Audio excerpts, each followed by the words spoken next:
Coucou. Coucou. Je suis trop contente. Je suis trop contente de commencer ces vidéos-là. Ça fait super longtemps que j'avais envie de les faire, mais je savais pas sous quel format, si je faisais de la l'ASMR, pas de la l'ASMR. Et au final, je me suis dit que j'allais les proposer quand même sur ma chaîne ASMR et les faire seulement en parlant doucement. Je vais pas chuchoter, je vais juste parler doucement. Je vais pas parler comme ça non plus. Mais je vais parler doucement. Pour ceux qui me connaissent, vous savez que là je ne parle pas fort. Donc je suis trop contente parce que donc l'idée c'est de vous présenter un sujet. Ça va être, je pense, un peu tout et n'importe quoi de ma vie dont j'ai envie de parler parce que je trouve ça important de pouvoir en parler.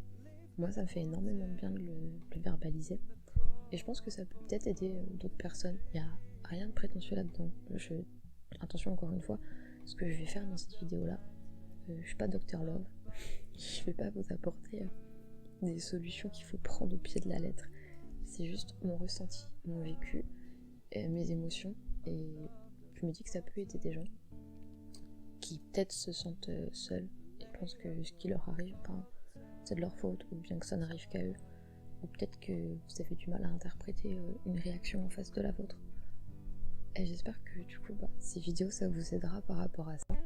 L'idée, bien sûr, c'est que ce soit participatif, à savoir si toi, tu as envie de me donner ton expérience ou d'aborder un sujet en particulier. Soit tu peux le mettre dans les commentaires juste en dessous. Si t'es pas frileux de t'exprimer sur toi-même en public, tu peux le mettre juste ici. Ou alors tu m'envoies un DM sur Instagram ou un mail, en anonyme, peu importe franchement. Et avec grand plaisir, j'aborderai le sujet du mieux que je peux si j'ai une expérience par rapport à ça. Ou alors je parlerai de la tienne.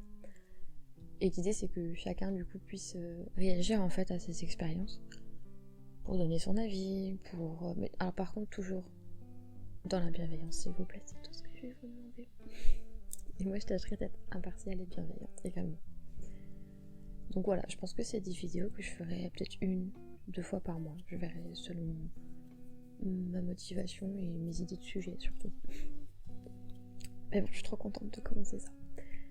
Donc ça va être un format différent. Faut voir ça un peu comme un podcast, j'imagine. Sauf que vous voyez ma tête. Voilà, c'est la seule différence. Donc pour aujourd'hui, comme sujet, j'ai pris les ex et les réseaux. Parce que c'est un problème auquel moi j'ai été confrontée il y a encore pas si longtemps que ça.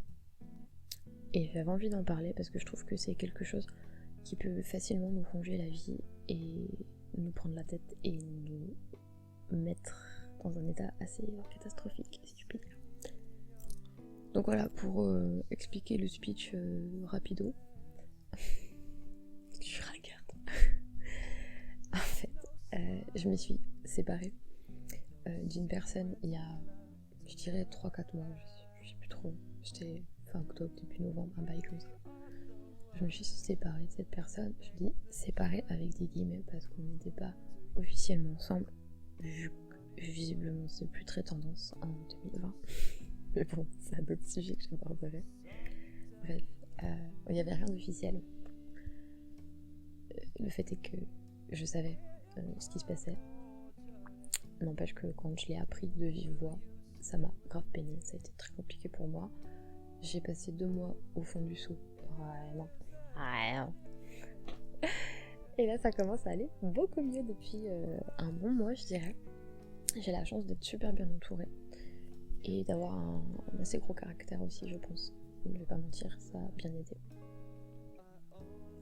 Bref, le problème auquel je me suis confrontée, qui je trouve pour moi est le plus vicieux et le plus compliqué à dépasser quand on se sépare de quelqu'un, c'est les réseaux sociaux. Parce qu'en fait, bon après, moi c'était facile, entre guillemets, dans le sens où 1, on n'était pas réellement ensemble, et où 2, on n'habite pas la même ville. Donc je suis pas en stress à l'idée de le croiser dans des endroits où je vais. Ça, là-dessus, je suis tranquille. Après, pour ma part, quand je me sépare de quelqu'un, et ça a été le cas à chaque fois, j'ai besoin au début, les premiers mois, de bloquer la personne d'absolument partout en fait. tous les réseaux, même WhatsApp, Messenger, les SMS, tout. Je veux plus que cette personne puisse me contacter. Je veux pas, moi, être tentée de le faire. Je veux pas voir ce qu'il fait. Je veux pas savoir où, quoi, quand, comment, avec qui. Même si au début, j'en ai besoin. Parce que j'ai besoin de comprendre en fait pourquoi cette personne me tège en fait. J'ai besoin d'avoir encore un lien avec. Après, moi, il n'a pas été franc dans sa façon de m'expliquer les choses quand on s'est quitté. Ça, c'est encore une autre histoire. Il n'a pas été franc, pas mentir. Il a un peu noyé le poisson. Et j'ai appris, grâce au réseau, ou à cause des réseaux, je ne sais pas comment il faut le dire, que voilà, il n'en avait rien à carrer parce qu'il y avait quelqu'un d'autre. Ça m'a fait beaucoup de mal quand je l'ai vu, mais j'en avais besoin. Parce que sans ça, je pense qu'on ne peut pas non plus avancer tant qu'on n'a pas une réelle explication, une vraie porte, un next, un stop, tu vois, un truc où tu captes que c'est foutu. Donc j'avais besoin de ça. Après ça, je l'ai bloqué de partout parce que c'est compliqué d'avoir constamment en fait la personne accessible, tout du moins visuellement. Parce que comme dit, quand on se sépare de quelqu'un, c'est ce que moi je conseille à tous mes amis et c'est ce que j'applique à moi-même. Je coupe tout, je veux plus le voir, je veux plus l'entendre. Le problème étant qu'aujourd'hui, on a un téléphone portable H24 collé à nous, H24 au bout de la main. Téléphone portable, il peut être génial comme il peut être le pire de tes ennemis. À savoir que, au final, ton ex il est plus là, tu ne le vois plus, tu ne l'entends plus. Mais si tu veux, en littéralement 3 clics, tu prends ton téléphone, tu peux tout savoir. On reste relatif là-dessus. On ne peut jamais tout savoir. Et les gens ils disent bien que ce qu'ils veulent sur les réseaux et ils montrent bien que ce qu'ils ont envie de montrer. Encore une fois, c'est pas parce que votre ex sur Instagram, sur Facebook ou que sais-je, ou sur Snap, il poste à fond, il a l'air de vivre sa best life. Ça veut pas dire qu'il est plus heureux que toi. Ça veut pas dire qu'il se remet mieux que toi. Ça veut pas dire qu'il est avec quelqu'un. Et ça sert à rien de marteler le cerveau à réfléchir à pourquoi, qu'est-ce que j'ai pas fait, qu'est-ce que j'ai fait, pourquoi est-ce que lui va mieux, pourquoi est-ce que elle a retrouvé quelqu'un. Non, inutile. Franchement, c'est s'auto-flageller. Encore une fois, au début, peut-être on peut en avoir besoin pour vraiment prendre cette porte en pleine tête une bonne fois pour toutes. Mais il y a un moment donné où il faut juste admettre que c'est toxique et qu'il faut se détacher de ça. Donc la première étape, comme dit, c'est de bloquer cette personne d'absolument tous les réseaux pour ne plus la voir. Parce que on est tous tentés d'aller voir les stories, de regarder qui a liké son post, qui a commenté son post, le nombre de followers, est-ce que ça évolue, est-ce que ça diminue, qui c'est qui est encore là. On peut être des vrais agents du FBI là-dessus, on va pas se mentir. Et tu connais, on a tous déjà fait un faux compte, ou demander à une copine, un copain d'aller regarder pour nous, histoire de pas être cramé. Et de pas avoir l'air d'être un mendiant de l'amour. On l'a tous fait. C'est pas bien, mais c'est humain, c'est pas grave. Juste, on a des outils aujourd'hui qui sont plus des outils, quoi, c'est de la torture. Donc regardez ça, ça t'avance à rien. Ça va juste te faire du mal à ton petit cœur, parce que tu vas te faire plein de films, tu vas penser à plein de choses. Et tu ne sortiras pas cette personne de ta tête. À savoir que, déjà H24, notre cerveau et notre cœur, il nous envoie des signaux, il nous envoie des memories, il nous envoie des souvenirs, des sons, des odeurs, des mots que cette personne elle disait. C'est déjà assez compliqué quand ça tape la tête au début que tu viens de te séparer de cette personne. Parce que le plus dur dans une séparation, ce que je trouve, c'est pas tant le fait que la personne elle soit pas là. C'est le sevrage en fait pour ton cerveau. C'est que pendant très longtemps, cette personne qui a beaucoup pensé, elle a fait partie de ta vie. Tu fonctionnais entre guillemets aussi par rapport à cette personne. Voilà, ça faisait partie de ton quotidien. Tu l'as intégré à tout ce que tu faisais. Et le fait de plus l'avoir, bah il y a un vide, il y a un manque. T'as l'impression, moi j'ai vraiment l'impression à chaque fois qu'il y a un trou béant dans ma poitrine, qu'on m'ouvre le cœur en deux. Et je me dis, je vais jamais me remettre. Le fait est qu'on y arrive. Parce qu'on est bien plus fort que ce qu'on pense, ça faut pas l'oublier. Et bref. Le fait est que bloquer la personne sur les réseaux, ça aide déjà parce que de nous-mêmes, on va déjà se rappeler plein de choses et on va déjà penser beaucoup trop à cette personne. Donc, ne rajoutons pas les réseaux sociaux. Au-delà de ça, là où je me suis retrouvée encore embêtée, c'est que même après l'avoir bloqué, je me suis rendu compte qu'il y avait plein de comptes que je suivais sur Instagram qui me rappelaient à lui en fait. Parce que c'était soit des potes à lui, soit des artistes qu'il aimait bien et que je suivais aussi, soit des musiciens, des trucs qu'on s'était partagés, des trucs dont on avait parlé ensemble. Et de voir ça, ça me rappelait cette personne systématiquement.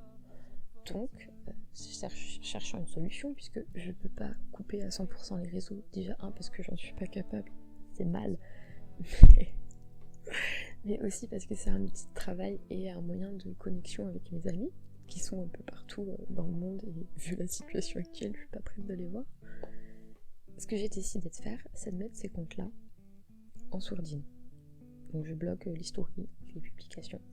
Je les suis toujours, je les ai pas unfollow parce que c'est des gens à qui j'ai envie de donner de la force, entre guillemets. Même si un follower, ça fait pas ton salaire, on est bien d'accord. Mais voilà, j'ai pas envie de les unfollow parce que j'aime ce qu'ils font. Juste, pendant un certain laps de temps, je suis pas capable de regarder leurs publications sans les associer en fait à cette personne. Et ça, c'est quelque chose de beaucoup plus vicieux qui, je pense, ne vient pas tout de suite en tête. On ne fait pas tout de suite forcément trop le rapprochement. Mais c'est un pas aussi qu'il faut passer. C'est couper ce genre de compte et, comme dit, pas forcément les unfollow, mais au moins les mettre en sourdine le temps de se sentir plus à l'aise par rapport à ça. Après, vous n'êtes pas obligé de bloquer votre ex ad vitam aeternam. Vous pouvez le débloquer quand vous vous sentez en état de juste faire comme si cette personne, elle était plus importante. Tant qu'elle a trop de place dans votre tête et dans votre cœur, faut la nexter sur les réseaux. Vraiment, parce que sinon c'est pas possible. Et comme dit, les faux comptes, demander aux copains, faut arrêter, on se respecte pas en vrai, on se fait juste du mal. Et je sais de quoi je parle, j'ai stalké des LinkedIn auxquels j'ai été jusque là, no shame. Donc je sais ce que c'est, et je sais comment on se sent, et je sais comme l'absence d'une personne peut rythmer notre quotidien et peut nous bouffer la vie. Et franchement, je souhaite à personne de s'engouffrer là-dedans en fait, parce que c'est la pire des sensations. On s'oublie, on n'existe plus. On vit que par rapport à une autre personne. On se sent juste blessé, malheureux. On a l'impression qu'on ne pourra plus jamais fonctionner tout seul. Alors qu'en fait, si, vraiment, beaucoup mieux. Donc ouais, pensez à bloquer ces personnes. Et après, pour ce qui est dans la vraie vie, si vous avez des amis en commun, parlez-en. Essayez peut-être de moins les voir si ça vous fait du mal. C'est pas contre la personne directement, c'est juste que pour votre bien-être, pour votre santé mentale, parfois il faut savoir se couper de certaines personnes qui certainement n'ont rien fait, mais qui vous mettent mal à l'aise quand vous les voyez. Et c'est pas grave, vous le reverrez après. Sur les réseaux, c'est la même. Et je dis pas, comme dit, on peut débloquer son ex à un moment donné ou à un autre. Après, il y a des gens qui pensent au destin, qui pensent que cette personne va revenir, va nous réécrire. Alors, ça peut arriver, mais faut pas être dans l'expectative que cette personne t'écrive ou t'appelle ou je sais pas, regarde tes stories ou t'envoie un DM. Je veux dire, si la vie elle doit remettre quelqu'un sur ton chemin, cette personne elle va trouver un moyen naturel et super cute de le faire. Elle t'enverra pas un DM, c'est pas Instagram qui gère ça. N'acceptez pas les DM de vos ex, vraiment. C'est éclaté comme solution. Vraiment. C'est une technique de chacal. Prenez pas ça. Et encore une fois, souvenez-vous que on pardonne, on n'oublie pas. Ce que ça nous fait, ça partira pas. On va juste faire comme si ça s'était jamais passé, mais dans le fond c'est encore là.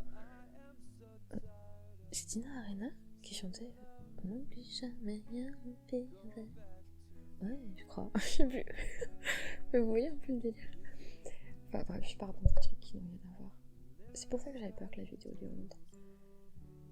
Mais voilà. Les seules choses que je peux vous conseiller vraiment, c'est de vous couper un maximum des réseaux quand vous venez de vous séparer. De pas regarder ce que fait l'autre parce que vraiment ça vous regarde pas. De la même façon que ce que vous faites ne le regarde pas ou ne la regarde pas. Vous n'avez pas à essayer de savoir avec qui, quand, comment, parce que ça changera pas en fait votre vie à vous, votre chemin, votre quotidien. C'est fini, cette personne n'en fait juste plus partie. Il faut l'accepter. Et le mieux pour ça, c'est de l'annexer complètement. Donc, bloquer. Et surtout, pensez à mettre en sourdine les comptes qui sont en lien avec cette personne, parce que ça va vous ronger le cerveau, et je sais de quoi je parle. C'est hyper compliqué. Donc voilà. Je vous souhaite à tous un super dimanche, une super semaine, une super soirée. J'espère que ça vous plaira, parce que moi j'aime bien parler de ça, et j'ai vraiment trop hâte d'avoir vos réactions. Et du coup de pouvoir genre interagir là-dessus, parce que j'aime trop faire ça dans la vie, et j'ai trop envie de pouvoir le faire ici. Donc je suis grave contente. Vraiment vous n'hésitez pas, c'est open, il n'y a pas de souci. Je vous souhaite de ne pas vous faire avoir par vos ex. Je vous souhaite de vivre une vie heureuse et de trouver quelqu'un de bien.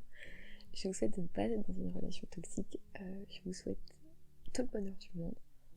Je vous souhaite de réussir à bloquer votre ex si ce n'est pas encore fait. Je vous souhaite de vous remettre de votre rupture.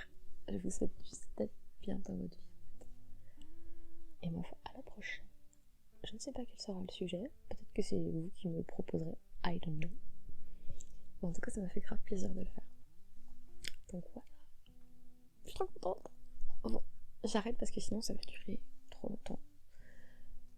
Mais faites attention, votre téléphone, c'est pas toujours votre copain. Et les réseaux, c'est un peu du caca des fois. Donc, pensez à vous. Prenez du temps pour vous. Prenez soin de vous. Et surtout, donnez-vous l'espace qu'il vous faut. Coupez-vous de toutes ces choses.